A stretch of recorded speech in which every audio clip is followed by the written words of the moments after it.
చరిత్రలోకి పోతే అసలు మూసీ పుట్టేది మీకు వికారాబాద్ అనంతగిరి అడవుల్లో అక్కడ పుట్టి కిందికి ముచ్చుకుందా నది అంటే నేటి మూసీ నది మొత్తం పైన రంగారెడ్డి జిల్లా నుంచి వికారాబాద్ జిల్లా నుంచి ప్రవహించి హైదరాబాద్ నుంచి కిందికి పోతూ కిందికి నల్లగొండ నుంచి కిందికి పోయి నల్లగొండ జిల్లా వాడపల్లి దగ్గర కృష్ణానదిలో కలుస్తుంది. కృష్ణానది అల్టిమేట్గా పోయి కింద సముద్రంలో కలుస్తుంది.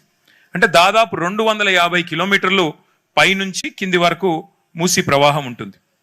ఒకప్పుడు మూసీ అనేది హైదరాబాద్ నగరానికి జీవనాడి. అసలు హైదరాబాద్ నగరానికి ముగ్గుపోసిందే మూసీ తీరం మీద.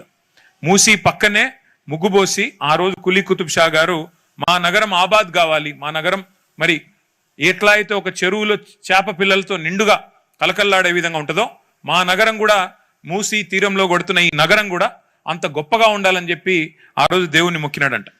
సరే, ఆ రకంగానే మూసీ ఆవిర్భవించింది. హైదరాబాద్ కూడా 1591 సంవత్సరంలో ఆ రోజు 1591 అంటే 440 సంవత్సరాల కిందట మరి నగరం పుట్టింది.